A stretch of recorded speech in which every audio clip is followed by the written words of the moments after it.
Bostonian is Matt Perrault. This is our city. The book is Dave Sharapan. Pay him. Pay that man his money. Together, they are the Bostonian versus the book. You covered 12. Covered. Follow the show on Twitter at Boston versus the book. How do you like them apples? Bringing you the best insight on sports betting news, Matt and Dave's daily picks, and an entertaining and unfiltered dive into the sports betting industry. Here's Dave Sharapan and Matt Perrault. And here we go.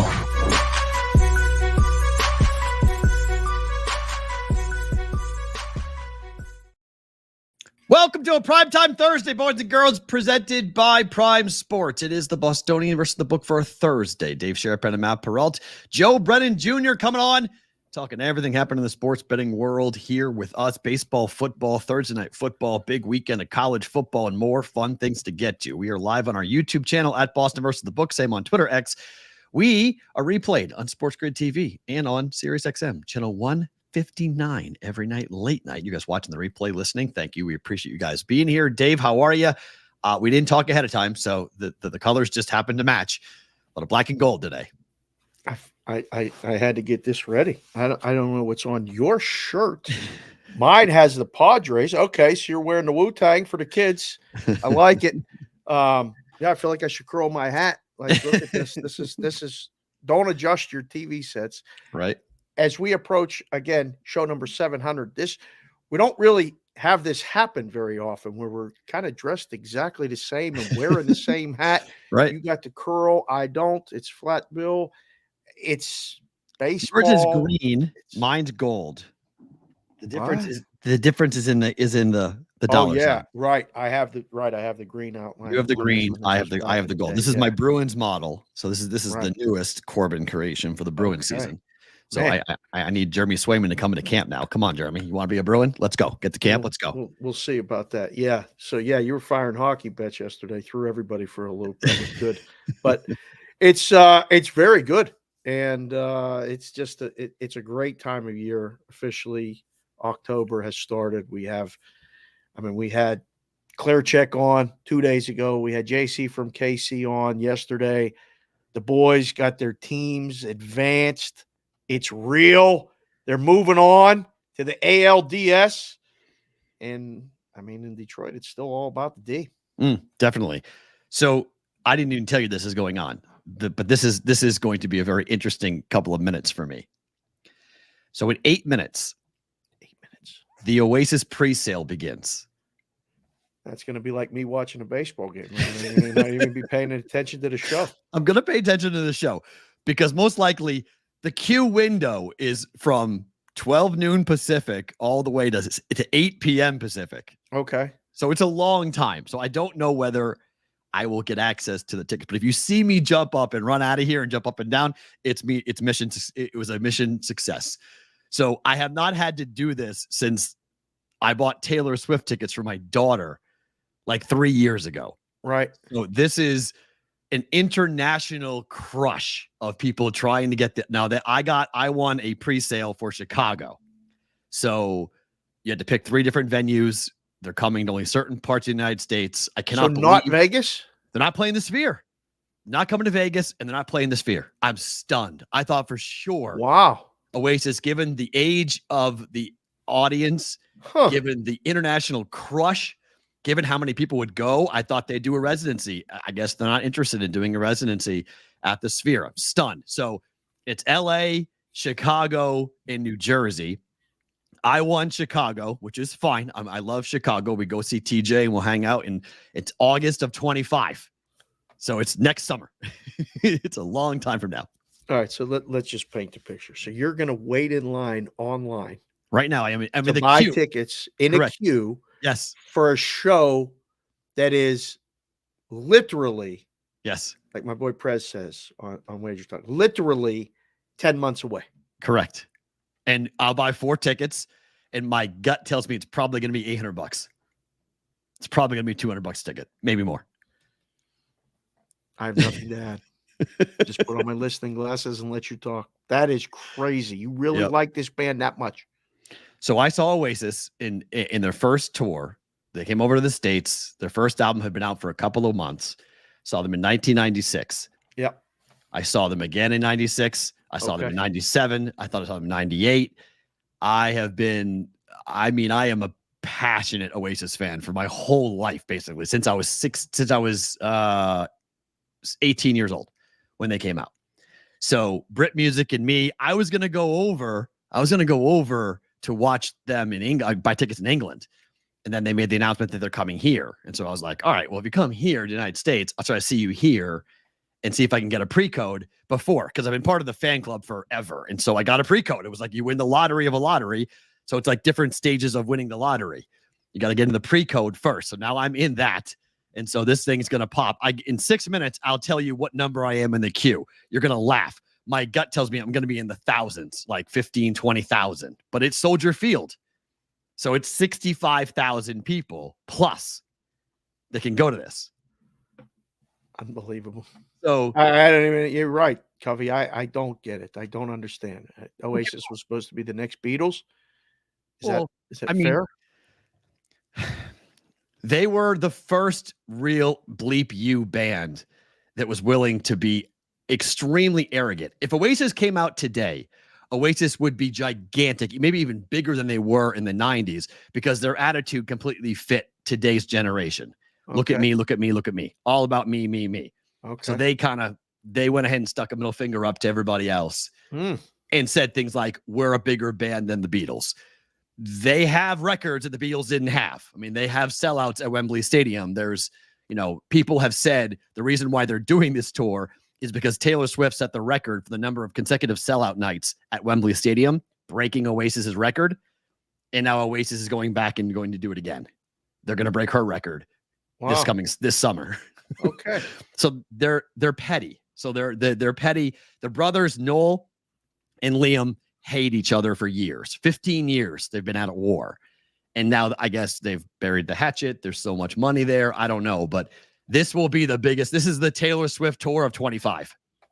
This is the biggest tour in the world coming up in 25. Fun band. Fun band. And so I get to relive my childhood. I get to go back to Chicago if we get tickets here in 4 minutes. So the countdown has begun. Certainly not going to be as exciting talking about the Buccaneers and the Falcons. If we get tickets, I'll be in the best mood. I'll talk about everything. I'll be ecstatic to see what's going to happen with that. And yes, Motley Crue did announce a residency today at Park MGM. I think they said, right? Oh wow! Okay. For Motley Crue playing here. That's an awesome question. Can we get a number? Will they make it to the end of the tour? Whitrock, that's an awesome point. I think it's probably minus 120 to the yes that they make it, but it's not a heavy favorite that they make it. When's the last time they did it? 15 years ago. On a tour? Yeah.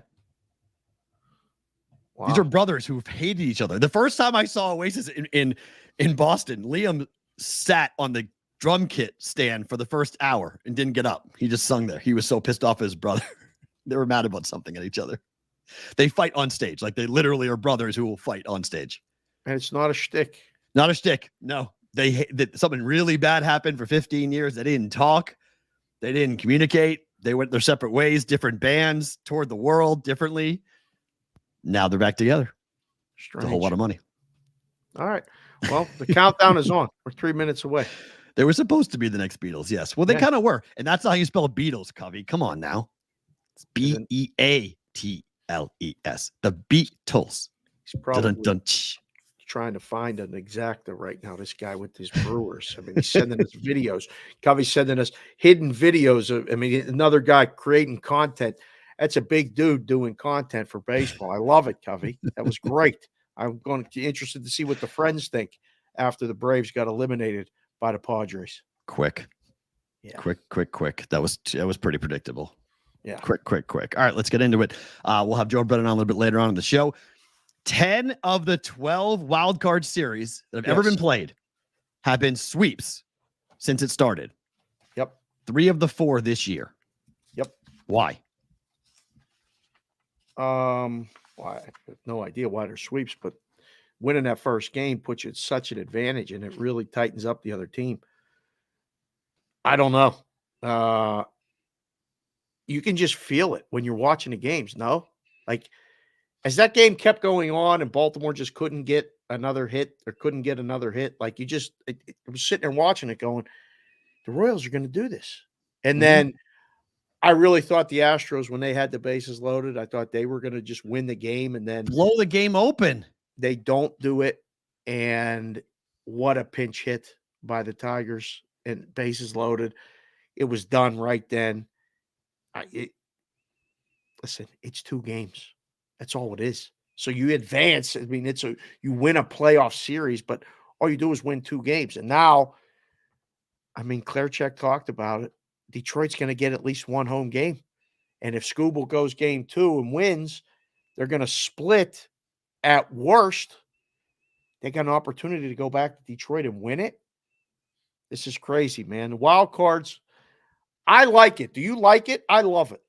I think it adds an extra level of excitement. I would say this, though. It is odd that 7 of the 11 wild card series have been won by the road team.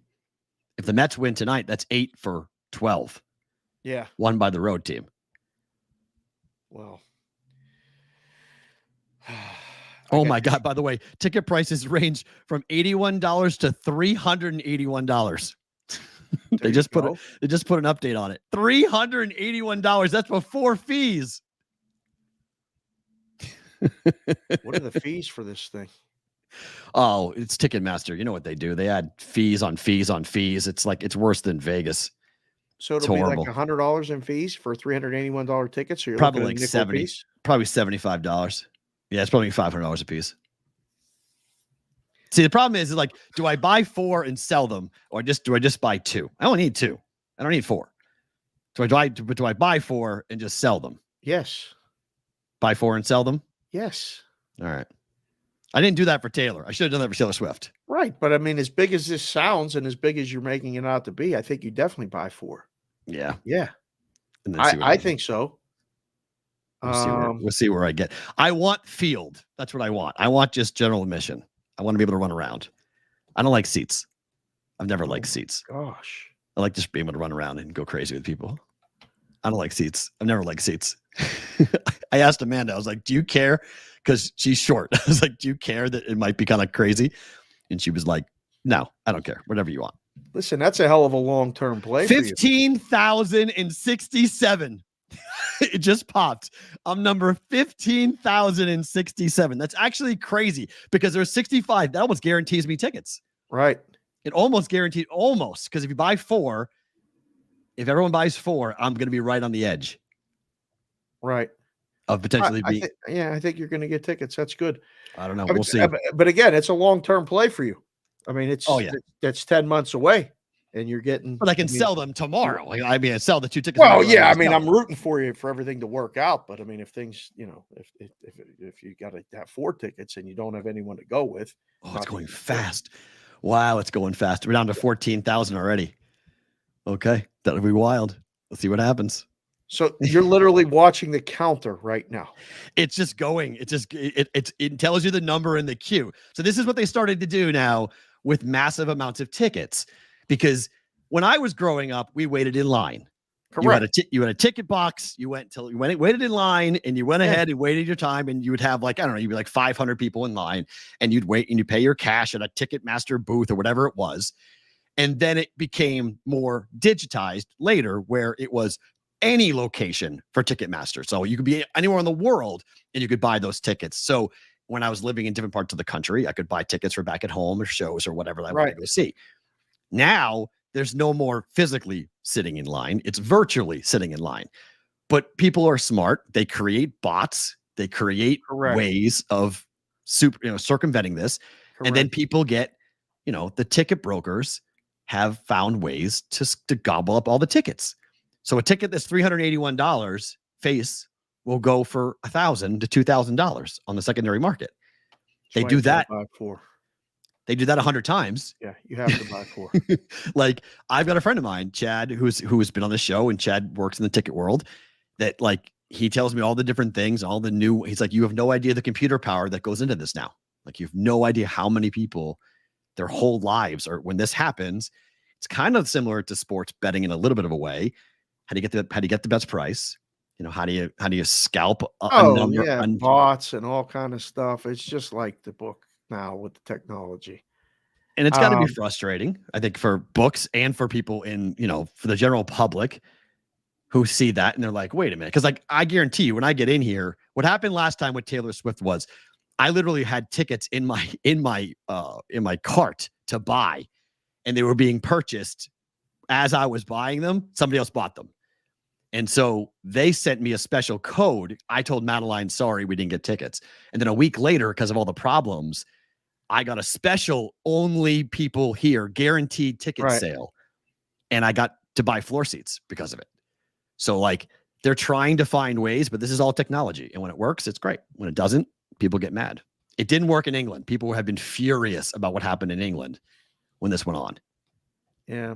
We should go back to the waiting in line days. I don't mind. I wouldn't mind that. To be honest with you, I'm with you. I wouldn't mind that. I feel like it is more fair to do that when you're waiting in line and you're paying, but they want the credit card fees, They want of course they get fees. They just pad up. I mean, they make a lot of money on the fees, period. Processing fees. And you see Deuce Daly's chat? No. He just put in there, Nick Giornelli with the Sports Hub was $21,076 for the New Jersey show, and he got tickets. Let's go. You're getting tickets. I would bet yes right now. I think you're in line to get the tickets. Wow. Yeah. All right. That's great. If did he say where he got tickets? I was curious where he got them. I don't care. As long as I'm in the building, I really don't care. But obviously I want more. I want better seats than just in the building if I can figure out a way to do that. So here's your bracket, Dave, for the up-to-date World Series. 2 versus 6. 2 versus we don't know. 5 versus 1 and 4 versus 1. Which series do you look forward to the most here of these 4? We don't know the Phillies opponent yet, but I think low key, everybody's kind of assuming that the Yankees are just going to sweep the Royals, and I don't think that's the case at all. I think that one's going to be history would tell you no. What's that? History would tell you no. Yeah, I don't think that's the case at all. I think that one, hopefully baseball embraces the history between those two teams. They played some monster series back in the 70s and the 80s and stuff, and I hope I see all the highlights.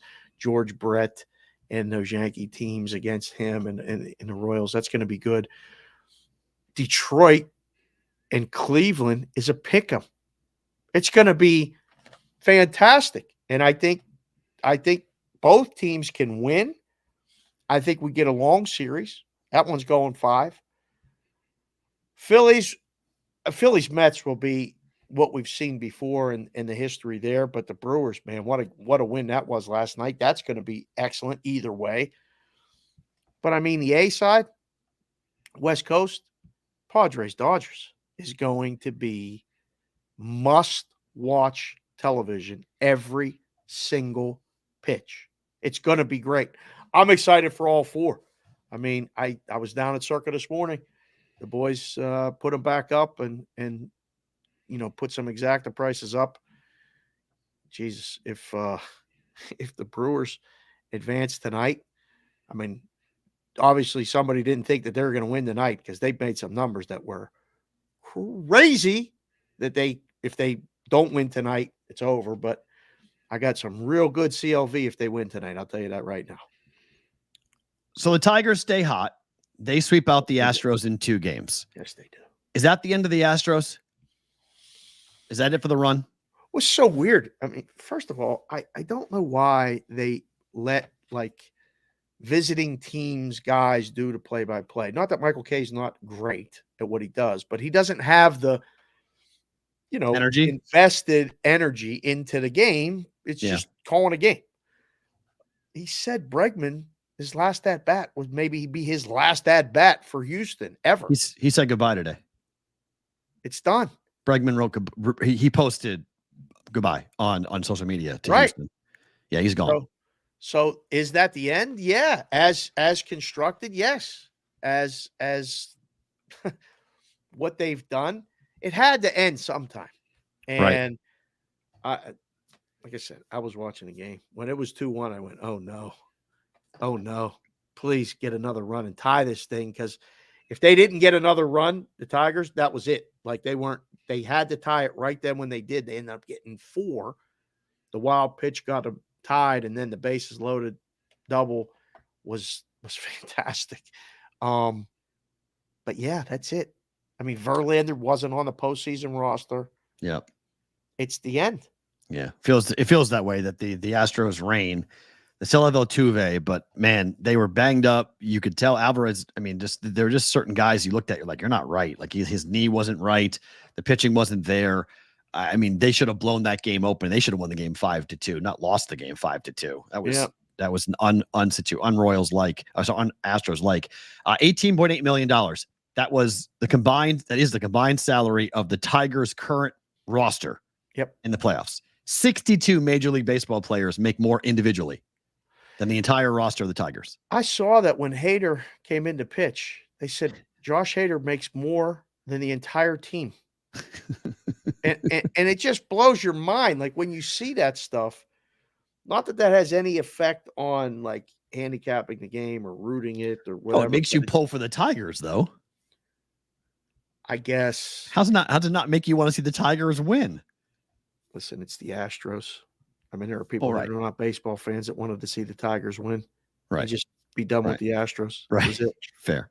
It's fair. Huge win for the Tigers. The Royals continue their dominance in playoff baseball. They're now 27-9 in their last 36 postseason games. The Royals are the first team to lose 100 games one year and then win a playoff series the next year. They're 9-1 in their last 10 playoff games, and the Royals have made the World Series the last 4 times they've been in the postseason. This is number 5. It's fun. Watching Bobby Witt play has been an absolute pleasure all season. And then watching him play in the playoffs, and again, the Orioles giving him opportunity to do it. Come on.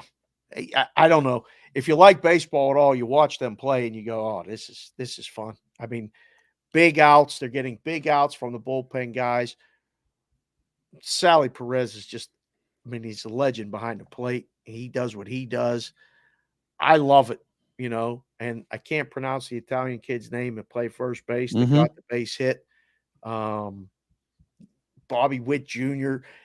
hit the ball to the other side to move the runner to get there to go to third. He gave himself up, hit a ball to the right side that was inside. He was purposely trying to do it. Fundamental baseball. It's fun when you see it work and it wins. It was really, really, I mean, I'll tell you what, JC from KC has been on them all season here.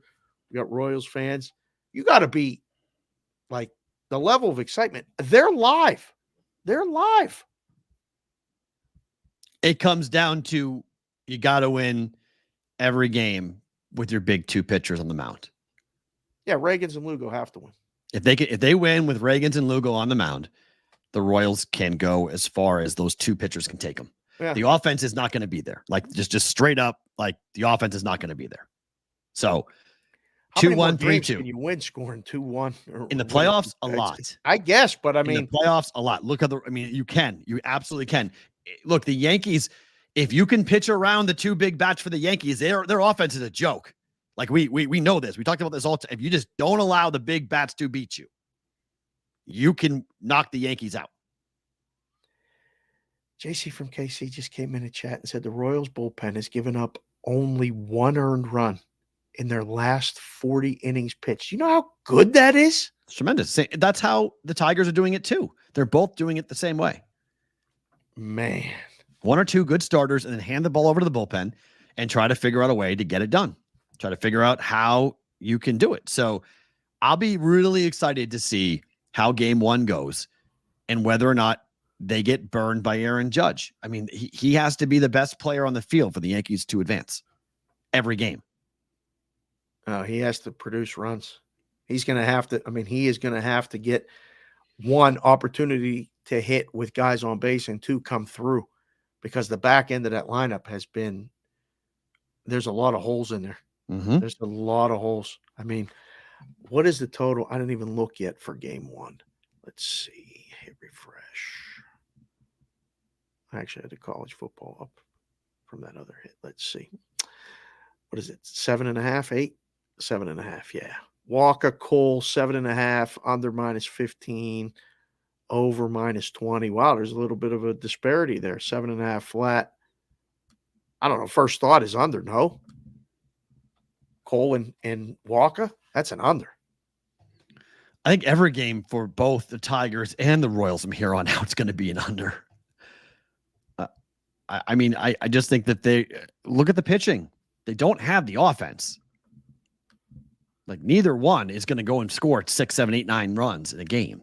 Right.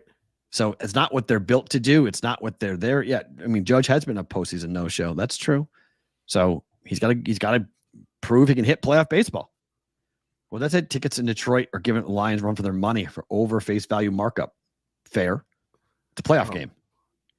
Should dwarf the Lions. It's going to be, you want to talk about, I mean, if the boys, if anyone gets on the ground, boots on the ground in that game, we'll be talking to you on Wednesday. That'll be fun. We might need an appearance from somebody at the game or approaching the game or something like that. Aaron Judge is a career 1 for 18 against Michael Walker. Wow. Uh-oh. Wow. Uh-oh. And those things kind of hold true. Look, right? I said I thought both the Royals and the Tigers would get bounced in the first round, but now they're both through. They're both extremely dangerous. Now that they've won a playoff series, look out. Yeah. I wouldn't want to play them. Now they're really playing with house money. Now it's just, let's just go play, boys. Who cares? We're not supposed to be here. Let's just go play. Roll it out and let's go. Hinge called it chaos. It felt like chaos. There was a lot of traffic on the base paths as the game went on. And it was like, and I mean, even the tag up felt like he kind of was sleeping. They scored a second run on a tag up foul ball to right field. It looked like if he'd have just treated it with a little sense of urgency, he would have thrown him out. And then they come back. There's belief. There's belief everywhere on that team, in the dugout, in the city. I don't know. I think both of them have belief, which is all you need right now. And, an ace. Joe Brennan is here, so let's get to him in just 1 second. We'll do one more quick one. The Orioles, didn't bring the Phillies hand for the Joe. Orioles have now lost 10 straight playoff series. It's the 4th longest all time. Yeah, I'm sure Joe has a story or two about that as far as Baltimore and back in the day, because he was down in that area between Baltimore and Philly. 10 straight playoff series. I had to do a well check on Supervisor Kevin. Okay. It's just Orioles fans got to be just at the end. Did you see Rufus Peabody on Twitter yesterday? He should have just closed it. Rufus never gets emotional. Rufus was off his rocker on Twitter yesterday, yelling at everyone. Yeah, he's just almost sent him a text and said, "Rufus, close it. Just get off the social media right now. It's not a good day to be on there. You got to be ready sometimes to fight, but your team loses 2 straight at home. Last year is the 1 seed out. This year is the 4 seed with home field advantage out. Score what? 2 runs? Vic, Gunnar Henderson, no show. That was just everything was bad. And Eflin, it wasn't his fault. No, Eflin gave him what they needed. Mm-hmm. Couldn't score. Oh boy, that was a tough one. Bad. Wow, Let's get to like our guy here on Joe. a prime time Thursday here. Joe Brennan joining us on the BVB. How are you, sir? What are your thoughts on the Orioles? Do you have any stories for us on Baltimore?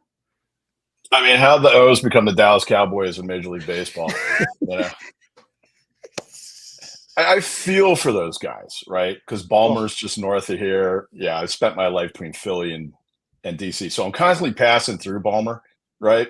Nice work, Balmer, right? And God, talking about a suffering fan base, right?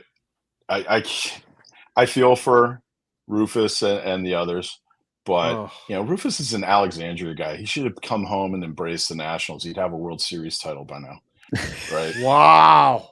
Yeah, you're kind of right about that. How's the baseball action been at Prime? You guys doing? Guys doing business? We're doing business.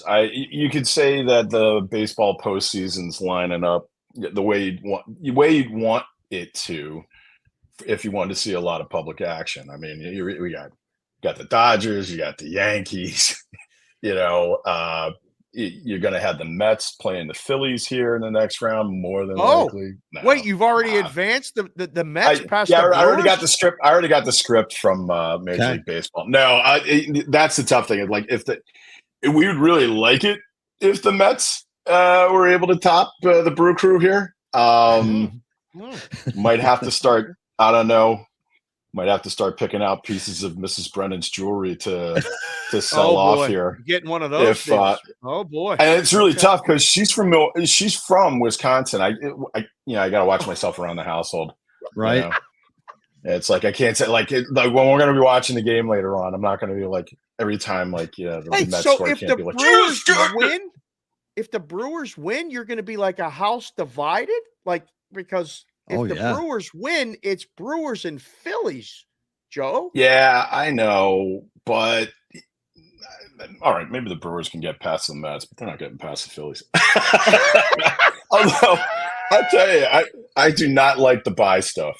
I really don't. I mean, baseball teams, they can go cold here. And when you look at the teams that are hot right now, like first of all, Detroit. I heard you guys talk about Detroit. Mm-hmm. I'm just going to say this in the nicest way possible. We hate Detroit right now. And here's why. It's nothing against the fine city of Detroit. If they went all the way, won the World Series and burned the city down like they used to do that back in the good old days there in Detroit, wouldn't that be great? But no, it's because actually in New Jersey, we can't take bets on the Detroit Tigers. And we can't take bets on the Detroit Red Wings. Why, may you ask? Yes. And that's because our New Jersey casino deal is with Ocean's Casinos. Oh, no. And the Ilitch family are the co-owners of Ocean Casino. So they wrote into our agreement, not just our agreement, but anybody who did business, anybody who was a sports book with them. Although I don't know how many baseball bets Tipico was taking when they were still open. Yeah, probably not enough to stay open. No. But yeah, they have it written into our agreement that we can't take any wagers on any game. Can you take them in Ohio, Joe? We can take them in Ohio. So, I mean, isn't that fortunate because they're playing the Guardians? So, yeah, you can get all the Cleveland, Detroit action that you want in Ohio. In New Jersey, no. So, while some people are like, wow, Detroit, like I heard you talking and the romance of baseball, how could you not like Detroit right now, right? Mm-hmm. We hate their guts. Because they go all the way to the World Series. Oh boy! One of our biggest markets. We're just going to come up busto because, we can't take so much as a nickel bet. So, on do you guys. pay the World Series futures on the next team? Like if it's Tigers, Dodgers, do they get paid? Because we ran into that at the Nugget in Vegas. Yeah, when Tillman Fertitta bought the Nugget, we couldn't take the Rockets stuff. So. Yeah. If the Rockets got to the finals, it would be the team who played them would be the one that would pay in our market, which is silly to think. But is it like that for you? Yeah. See, now, Dave, I guess I should have broken out our old terms and conditions and house rules before I got on with you because I should have known that a smart guy like you would have asked me a learned question like that. And the answer is, like, I don't know today, right now. I mean, oh, boy. I'm sitting there. I'm like, I am rooting for Houston. I hate you. I mean, those cheating motherfuckers. And I'm like, come on, Houston. Come on. Altuve, you little run. Why can't you get something over the fence against these guys? No, beat up the Phillies. No. Smash my World Series dreams, but you can't beat the Detroit Tigers. So, no, we're going to have to break out the user manual here on this one and be like, all right, well, what are we going to do? So, yeah. Well, just root for the Guardians. That's all. And which is, I mean, come on. Right. Anyway, but when you look at the rest of it, like, you've got LA in there. You still got the two New York teams alive. I mean, Philly, obviously, they've been doing really well. San Diego, I mean, I guess it's kind of a real city. It's real-ish. It's real. But yeah, I mean, it's interesting how it's lining up here right now. But yeah, I mean, right now tonight we need the Mets. Mets, How about that? Yeah, I mean, even if it results in like some dry times with Mrs. Brennan, we need the Mets. That's fine. Yeah, she'll understand. Sometimes, listen, you got to just not even tell the wife. Like, look, just please don't say anything. Like right now. Oh, I can't. The thing is, I haven't told her anything. She'll just figure it out. I'll be sitting there, Correct. and she'll be like, "Wait a second, who do you need in this game?" And I'll be like, "What? What are you talking about? Is the Sopranos on?" That question for years has been asked in this house. Who do we need? Like, not who you're rooting for, just who do we need? And it comes with time, and she'll be there. That's she knows now. She knows. Yeah, right. So she comes in Sunday morning. I'm making the coffee, and she's like, "All right, who do you need? Because you're gonna tell me anyway. Right? Just get it over and done with instead of whining about it over the next 3 hours. Correct. Right? Just tell me now. Like a Band-Aid. Boom. Just give it to me quick. Boom. I'm done. We had Alex on yesterday, and we're reading the reports from friends and stuff in the media between Everson and Purdom and Dewey out here and stuff. The Bucs had a pretty good run in September. No, I saw the numbers for you guys in September. I mean, NFL betting is pretty hard for the people, isn't it, Joe? Even for the sharp guys.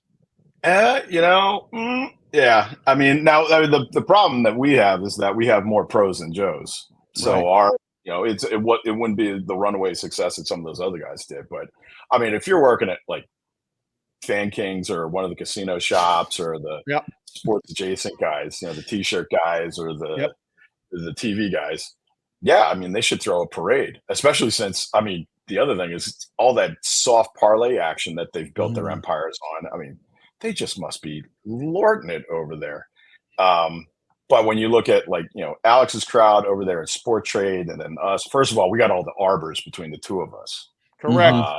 I know Adam must have talked to you guys. I mean, Adam Bjorn, our head of bookmaking, that seems to be the most important thing for him during the season. I mean, first of all he was looking at last weekend was golf. It's like, God, hey, friend, I know you're Australian and all, but you are an American bookmaker. Right. It's the NFL, and he's like, oh no, so he's going on about the arbor between us and Sport Trade on golf on the President's Cup. So so it's a good weekend if he comes out on top on that one. Yep, we didn't. The Sport Trade guys got the better half of the arb traffic on that one. But look, the way that the leagues have now, they've expanded to the 17 games. They've shortened up the preseason, and you got coaches like the hopefully soon to be fired Nick Sirianni in Philadelphia who are like, hey, I think this is a great idea. I'm not going to give my ones any time on the field during preseason work at the Kings. We'll do it. We'll do it over the first 3-4 weeks of the regular season. That won't piss anybody off, right? And so that's why you see a lot of these uneven results already. I mean, you got Phillies 2-2, San Fran's 2-2. So, that's great. It all starts there you go. There's 1/4 of the season gone right now. I got to do my math here real quick. Yep. Oh no, they made the 17th game, so it's like 17. A fractional. It's right. But anyway, now these guys, everybody should start to find their pace, and we'll see, if teams like Washington keep going. For real. Are they good, Joe? You know what? I mean, the sharp guys love them. I hope the sharp guys love them. The sharp guys should love them. They've been doing well for them so far. Yeah. I don't know. I mean, there's a little bit of overstatement on them right now. And then teams like, so obviously the locals, they're big on them. They should definitely do well in the NFC East here this year. I mean, just out of the gates, Cowboys don't look particularly good. Philly doesn't look particularly good. The Giants are already trying to figure out who their draft picks are going to be next year. This is brutal, right? Fair.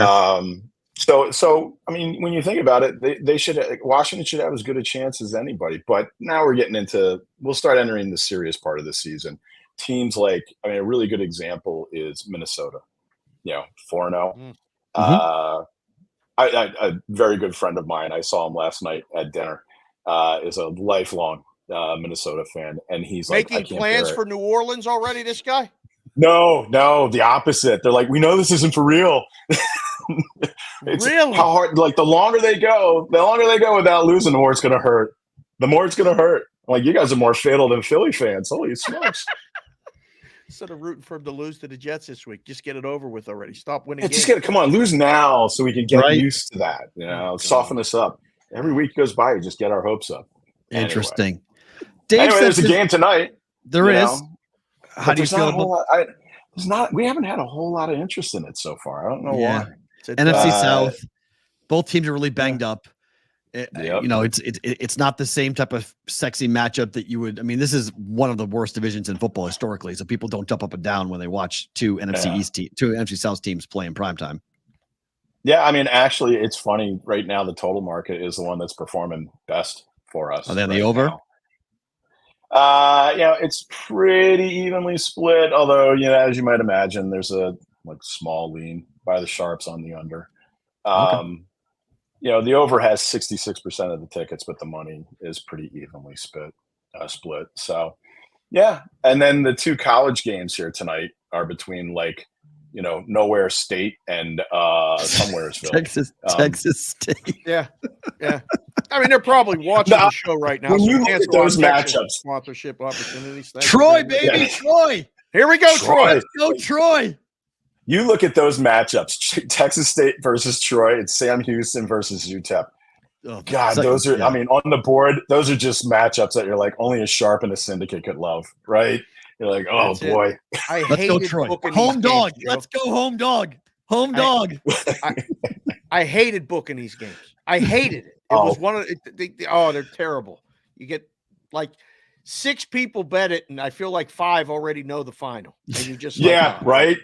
Yeah. When I get a guy who reaches out to me on DMs and they're like, "Hey, where's the Minnesota State Teachers College against Birmingham Community College game? Why don't you have that up yet?" I'm like, I don't want to put that up. Nope. That guy's gonna break us. I mean, you can die with dignity over Georgia, Alabama, but over a matchup like that, come on.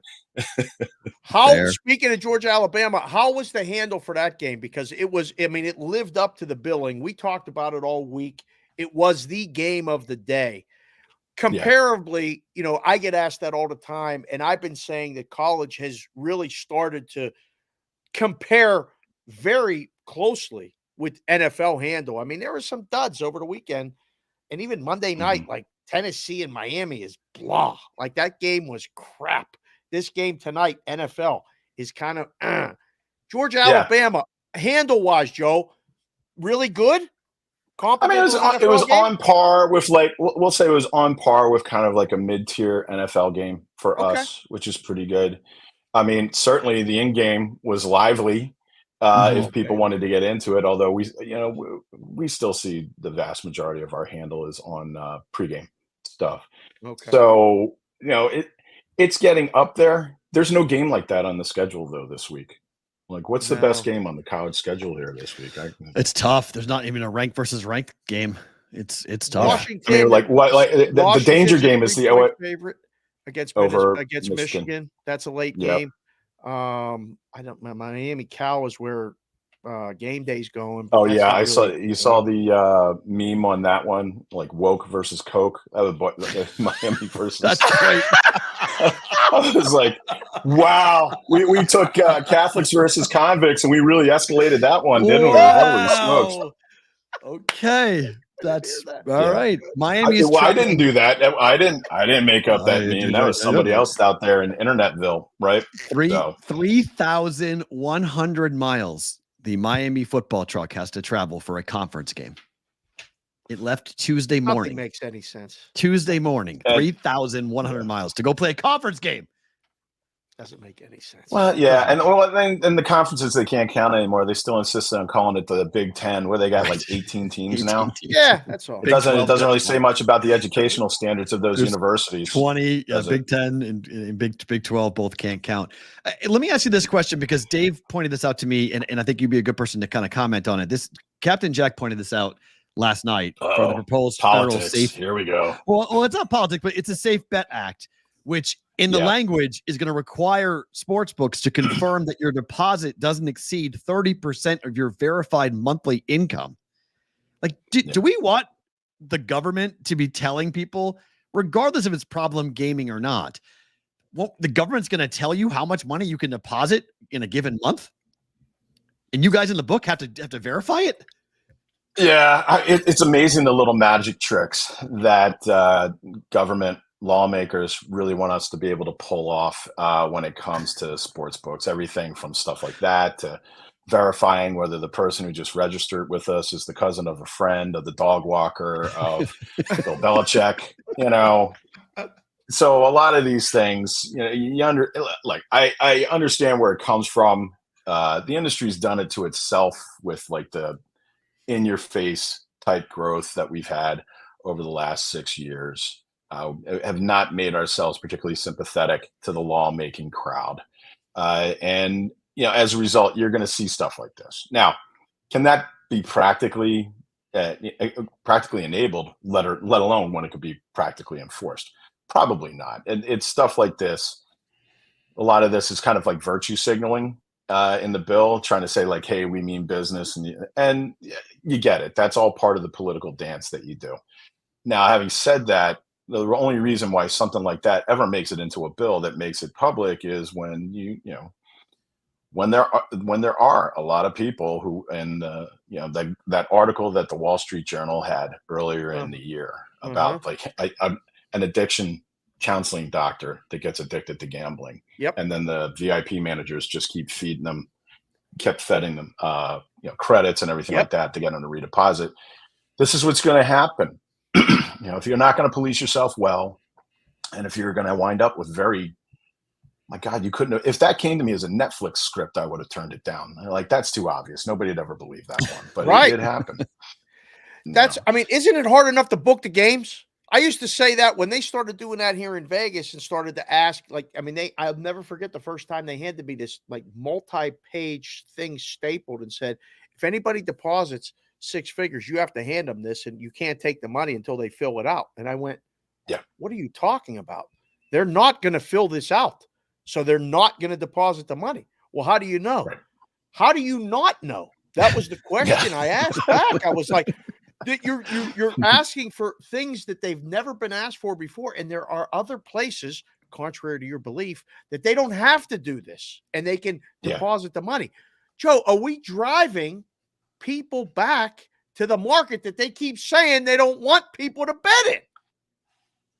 It's, particularly for us, like our average first time deposit from players last year, even when we were just open in Ohio, was over $25,000. Okay. And that's significantly bigger than what you see as a first time deposit average at Fan Kings and the other shops. When you looked at our average wager was over $1,800. That's significantly bigger than what you're going to see at Fan Kings as well. Where the average is like $10 to $20. Right. But that's because we're taking the time to kind of make that process easier. Now, we're not cutting any corners. We can't. Lawmakers, if they say, look, you got a guy who's going to deposit $100,000, you got to do enhanced due diligence. But you got to make sure that it's stuff that they can reasonably hand over and they don't feel like the feds are now, in their ear or looking over their shoulder about everything. And you also, what a lot of these guys are doing is using it as an excuse to like slow roll them on withdrawals and things like that. Right. Like, they don't get it when the person comes in, but then the guy wins and he wants to do a withdrawal, and all of a sudden it's like, well, you got to give us your SAT score as a pint of blood, your 23andMe score, and all those things. Right. So the trade-off is, like when you say like, well, doesn't this just drive people offshore and then or to the street? Like, well, yeah, but there's something to be said for having an operator where you're guaranteed to get paid. Even with those SOBs over there slowing it down, you're going to get paid, and you're going to get paid in US greenbacks rather than like Dogecoin, which I guess Elon Musk and Mark Cuban signed off on now as being like officially for real instead of a joke coin. So there are some trade-offs. There's probably some streamlining that the industry does have to do. But when it comes to means testing and things like that, like what Matt flashed up there from the SAFE Act, that's probably a non-starter. It would probably be one of the things that would drag that bill down if it ever got to a vote, because people would jump all over it as a privacy intrusion. So, but until the industry really perfects the art of being able to bring on big players, but do so in a way where they're safe and everybody's treated well, you're going to continue to see stuff like this. What do you got, Matt? I got tickets. Get your tickets. I got tickets. Joe, do you know who Oasis is? Do I know who Oasis is? Yeah, of course I do. I'm currently buying all the tickets are no longer available. I'm trying. Dave, what were you listening to in the 90s, man? Like, me. Wonderwall and you know what I mean? And all that. Yes, all of it.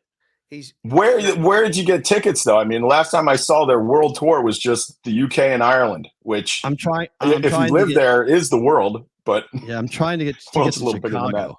Yeah, so he's trying to get tickets in Chicago. He was number 15,000. I'm in the queue, but they won't let me buy tickets. It keeps on telling me tickets. Oh God, Dave, you just got to convince Matt to give it up and buy tickets on SeatGeek and StubHub. Yeah, right? No, I had to buy a VIP Phillies tickets yesterday for the first or for the Sunday playoff game. Yeah, and so I don't have like some super duper guy over at MLB or the Phillies to float me tickets. So I'm doing it retail. And boy, just scrolling through and looking at the ticket prices that you have for these are like bleacher seats, good bleacher seats, but bleacher seats for a Phillies playoff game now. Oh, it's unreal. And then you see like the service fee, like for some reason, SeatGeek and StubHub think like they should tack on 40% for convenience. It's absurd. It's not convenient for anybody but them. These fees are out of control. It doesn't make any sense. So you're going to the game on Sunday? No, God, I can't afford that. My VIP is going to go to the game. I got to sit home and work to pay for those tickets. Is that a big part of the business now? Like, because we talked about the bonus bets and things this week of how, like, there's stories coming out of like that story about that guy taking the money from the Jags and then putting it through DK was just like from a standpoint. And now suing for $250 million. How does that go? Like what? How did that even get to that point, Joe? Because like as the book, are you supposed to say, hey man, like we can't take your money no more. And if you're not really making that money, like where's the obligation for the book? At some point, I feel like everybody's putting it on the book to say, well, you can't do that, but you can give them tickets. Oh, but you can give them bonus bets. But if they deposit too many times, you have to stop them. Where's the obligation now for the book in your mind? Well, I mean, in that instance, I would have said the book should have had an obligation. Like if money's coming that fast and furious, I'd be like, okay, where's it coming from? There's got to be a little bit of suspicion. We have a guy he's one of our bigger players. And he's a six-figure depositor, and he's a six-figure when he redeposits, right? Yep.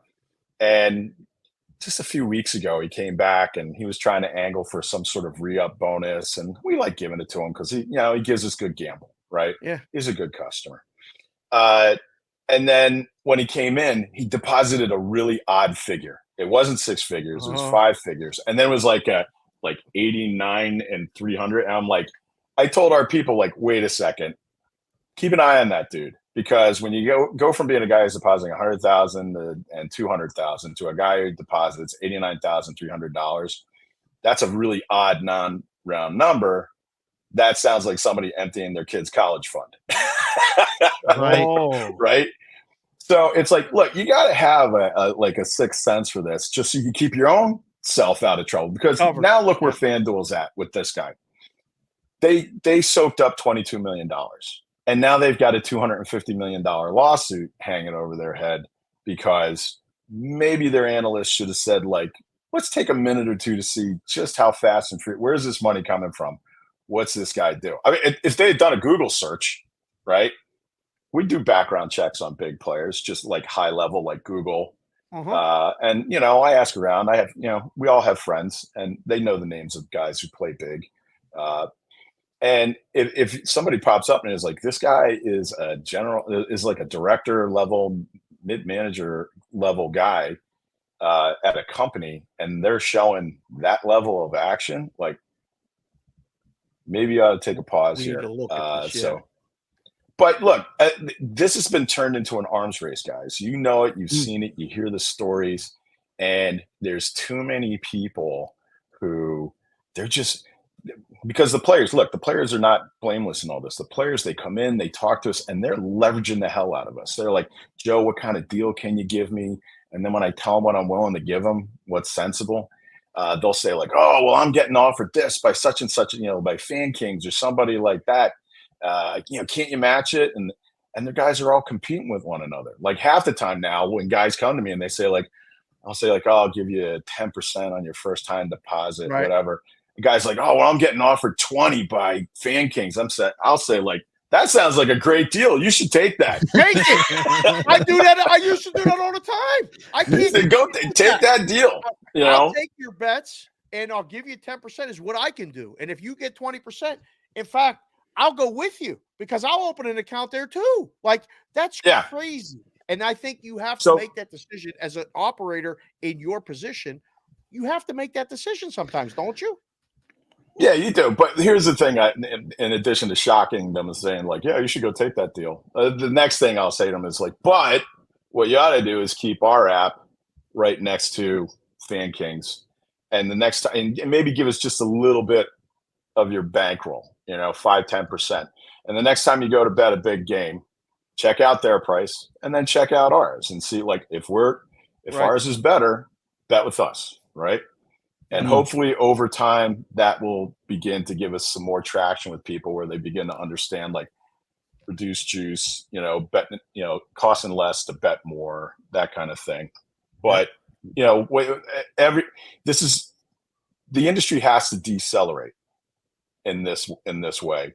The investor markets are telling Fan Kings and the others like, look, you got to get the profitability. You got to stop giving away everything. The books, they can't sustain it. We won't get the profitability if you keep giving away free money because there's no such thing as a free bet, right? And the other thing is like the players, until we bring the collective roof down, as long as somebody's always willing to like go off on the side, say like, yeah, sure, I'll give you 30% and Super Bowl tickets and a shoulder rub. And like, they're going to keep distorting the market, man. Yeah. So sorry to report negative on the tickets. Did not happen. That was again, Matt. Just like the last time this happened when I was trying to buy Taylor Swift tickets. Literally, whenever you put your tickets into the cart, you go to buy them, and the tickets say they're gone. You go to buy them, tickets are gone. You go to buy them, tickets are gone. Like literally, I did it like 15 different times, going as far as $3,000 all the way down to $1,000 every time, saying buy. Always were gone the second you hit buy. It has to stop because that frustrates people to no end about what's available with ticket prices because that shouldn't happen. If you put something in your cart, you should be able to buy it. So it should be reserved. I'll tell you what, Matt. Maybe what we'll do is instead of like re-upping our sponsorship deal for the playoffs, I'll buy you Oasis tickets. How's that? Wow. Same price. About the same price. It's about the same price, right? Oh my God. Holy crap.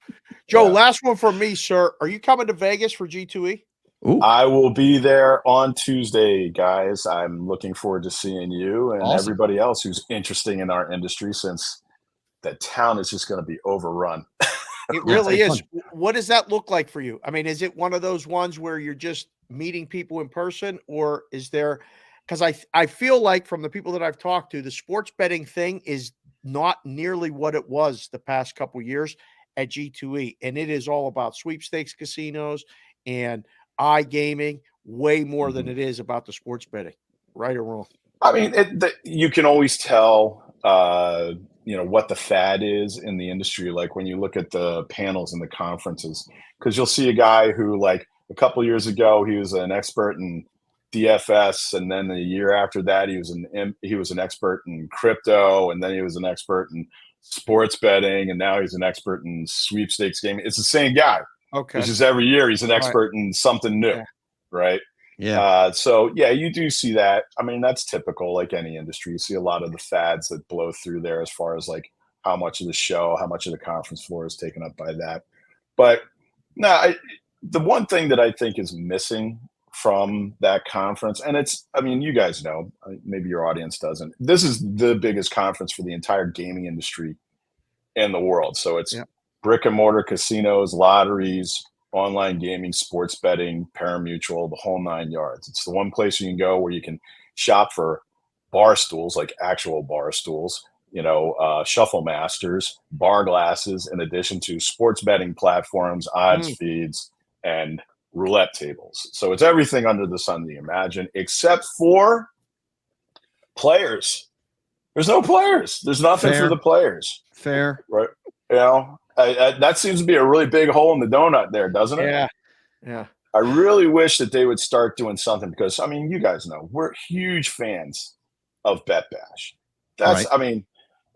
That was the last time I was in Vegas. The last time I saw you guys was in August when I was there for Bet Bash. Yeah. And being there with the players and everything like that, that's what you live for. Is being around the people who, they're your customers and just talking about betting and all that. And now it's, this is a very different week. Yeah, it's going to be a different week. And so, we'll be meeting with a lot of people one-on-one about all the really sexy stuff, like geolocation and payments and sexy stuff, like security software and things like that.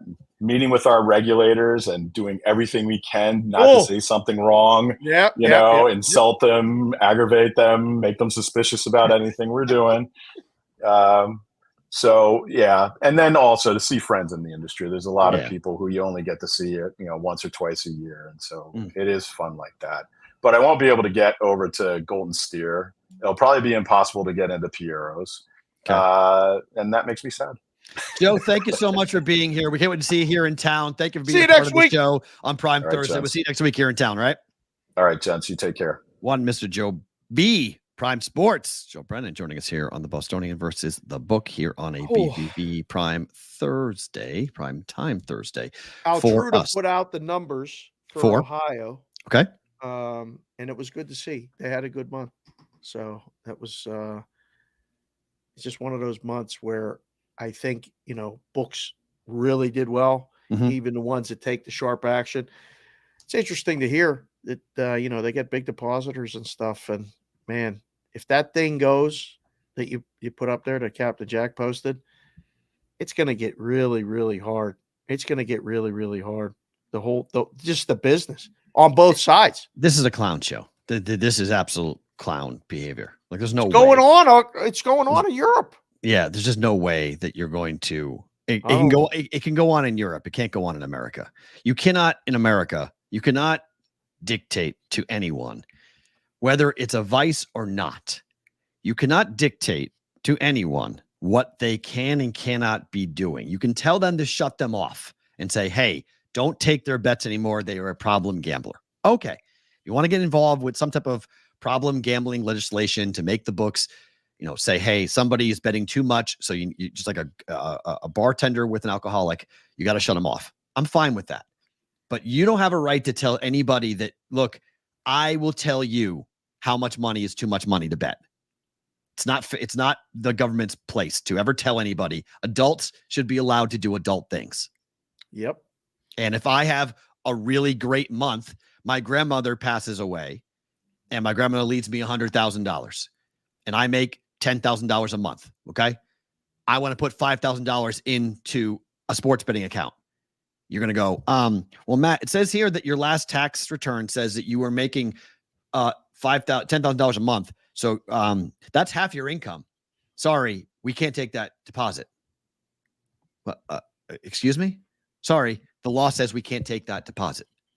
That's insanity. It's none of the government's business about how much money.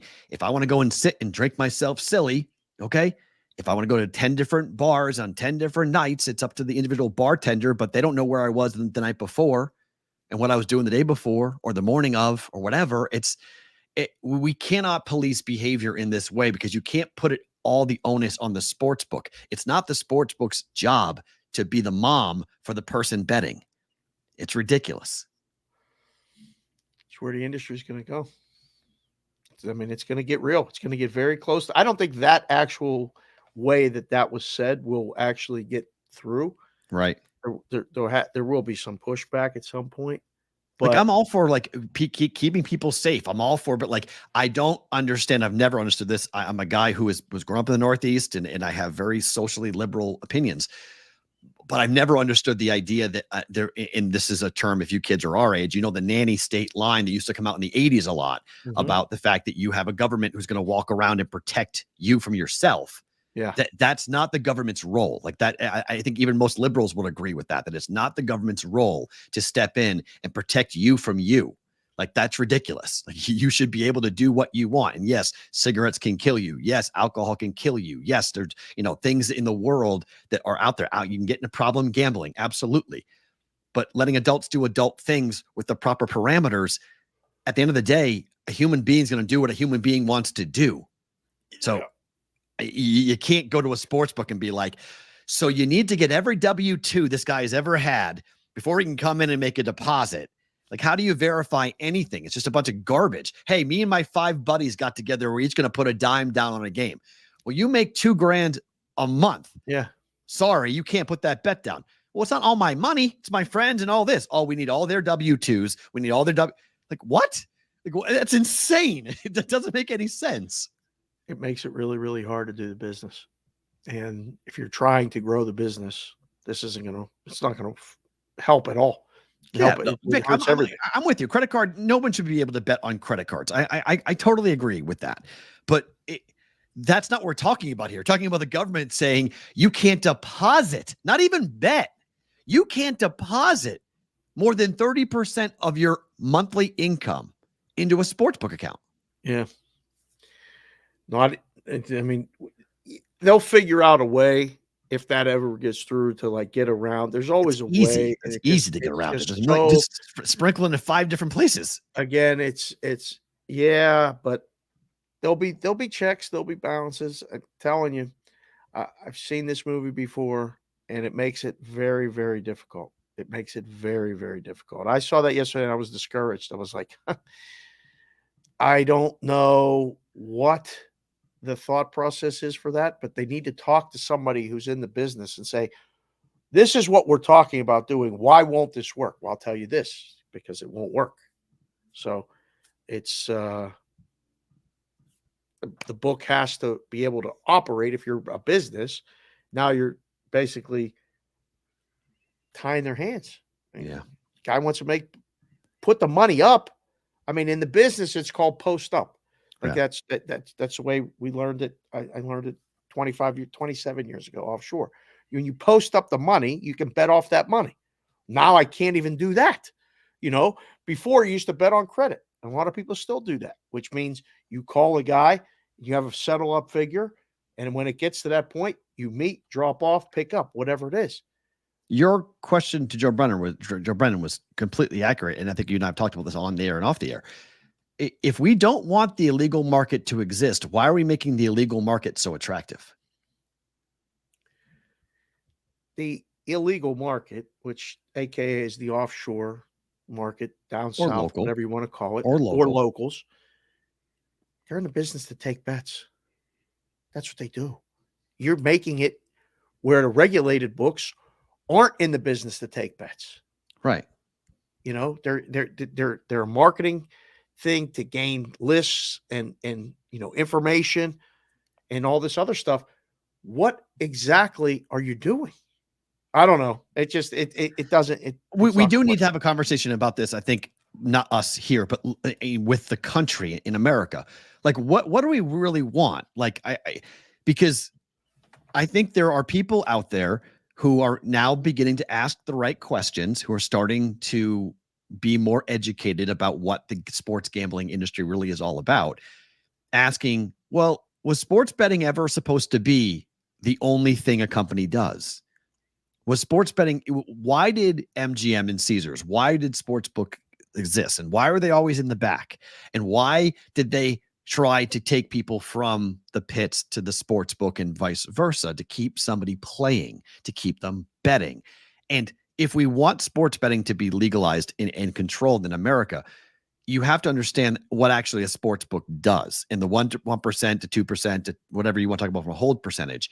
Like, we have to educate the people in power essentially about why FanDuel, DraftKings, other sports books like that, what the difference is between a book taking bets and a marketing company, and what the end result might be, and why these books are growing as rapidly as they are. Because the problem is they're not paying attention to what's going on in the social sports book world. They're not paying attention to what's going on in the offshore world. And they're going to drive people to like sports betting, going, hey, I like to bet, but this is a pain in the ass. Like, you're making it more hard for me to get to do this. So if I like to bet and I enjoy sports betting, this is fun. You guys turned me on to this. This is cool. Well, now I can't do what I want to do. So I'm going to go to, someone's going to tap me on the shoulder and say, hey, Tim down the street can take whatever you need. Like, we got you. Like, whatever you got, just go ask for Timmy. He's good. There's always somebody that will. And that's the problem. Somebody that will. If you're trying to drive things off the illegal market, you can't keep making it more advantageous to be in the illegal market. Yeah. Because once you realize price sensitivity, once you realize betting on credit, once you realize how things go, you start to go, well, shoot, that's way better. Like, why? I'm going to go do that. Why do I got to do this with all of this red tape and make it more difficult? Like, are you trying to drown the sports betting industry with this stuff? Because that's what you would do. You'd kill it. Well, it's strange. And I said it to you yesterday when I sent you that other thing about, it feels like there's a real effort by somebody somewhere, whatever, that's trying to push this narrative that it is bad.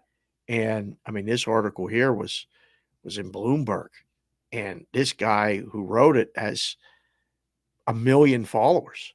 And I read it and was just like, wow, this is, let's read this. Sports betting apps throttle successful players.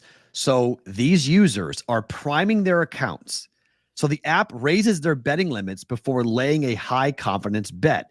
Priming tactics to look like an amateur, make quote casual bets.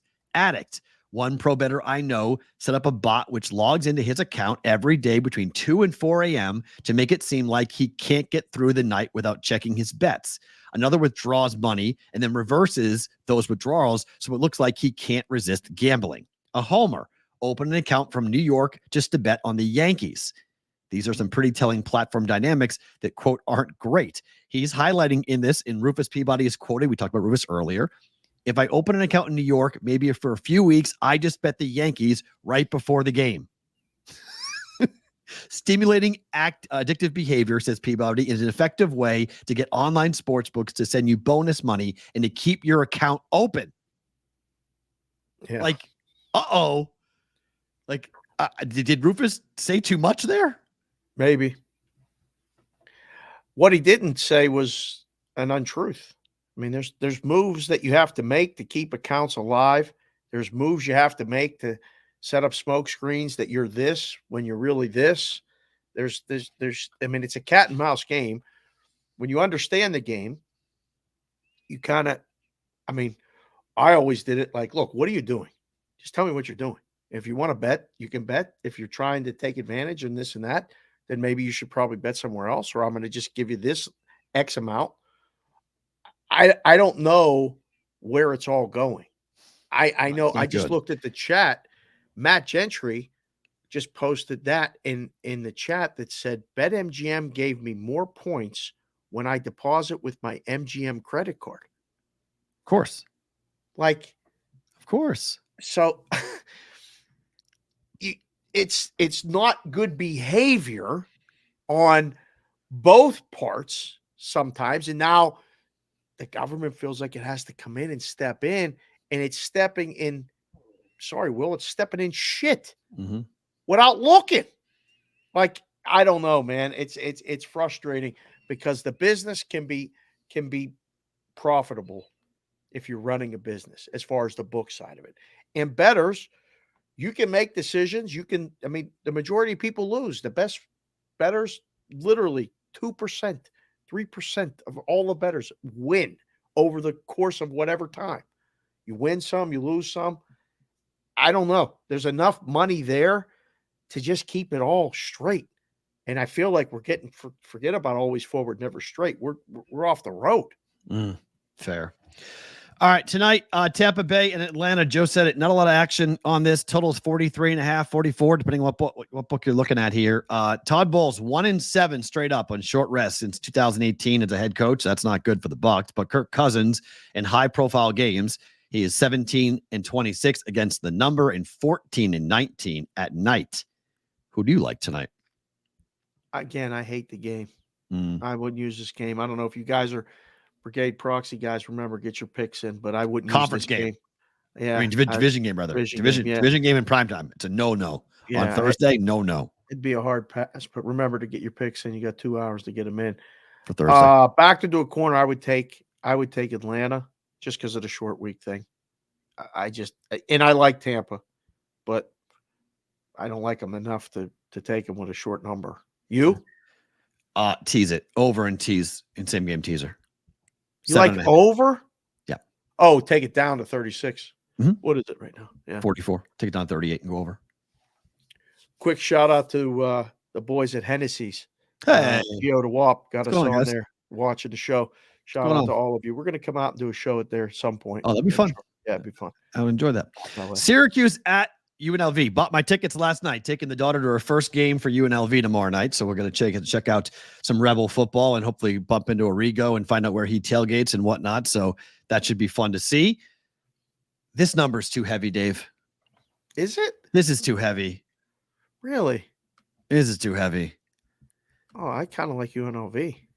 If they can beat Syracuse and they beat them thoroughly, it would be tremendous. I'm going to support, but this is too heavy. I don't think this number is too high. Opened at 3, so bet to 6.5. If it gets to 7, I was told last night that it's not going to get to 7. No, just take it at the top right now. This is the top number we're going to get, 6.5. Yeah, agree. Yeah, no, seven's an automatic buy signal. Okay. Yeah, I'm going too. Jess and Little Consig took a hard pass. Okay. I said, "You guys want to go to the game?" They're like, "Nope, we got other things to do." So, it's kind of a big game for the program. Not kind of. It's the biggest game ever. It is really. It's the biggest game. I mean, I bought tickets because they offered it through faculty. They said, "Hey, they gave us a ticket break. They're trying to fill the place. They're trying to get as many people in there as possible." The whole lower bowl was pretty much filled for Fresno. They're hoping for a very similar thing coming up here on Friday night. Yeah, it's going to be fun. I'm looking forward to it. CBW is looking forward to it because he's a Syracuse guy. I mean, you see the total. Yeah, I like it. If it gets to 60, I like the under. But it's I just feel like this is going to be UNLV has had such success against these power conferences, both Kansas and Houston in the Big 12. This is the first time they're going to play a quarterback that's better than their quarterback. Yeah. They've had the better quarterback in every game this year, and that's why they're undefeated. But I mean, look, Williams was tremendous last week, and his first start, he was like Matthew Saluka, who was incredible how he played, and everybody, all the eyes were on UNLV, and it was a great moment when everybody was talking about the program and paying attention to the program. I'm really concerned about UNLV stopping the offense for Syracuse. I mean, Kyle McCord's got them trading scores. Yeah, but that's why, to me, I think I like the points, because I think it's a team with the ball last wins. Give the boys and girls who've been here. We've had a very nice. He's not trash. He was trash with Ohio State. He's not trash. Look at his numbers with Syracuse. That's not true. He's got 14 touchdown tosses. He's not trash. They've scored 31 points or more in every game. Plus 6.5 for Syracuse, minus 6.5 for UNLV. Did you watch the games? Saluka was the best quarterback on the field in all 5 games. Watch the games, or 4 games. Watch the games he played. Houston, better. He was better than Daniels for Kansas. They played Utah Tech in the second game. Yes, he was. He was 100% the best quarterback on the field for the 3 games he played. And Williams was the best quarterback in the Mountain West Conference. He was the best quarterback last week. He was insane. He was so good. Yeah, they got a lead and kept going. That was impressive. I like him with a whole week of practice too, without the distractions. Fair. So I don't know. Give him a pull.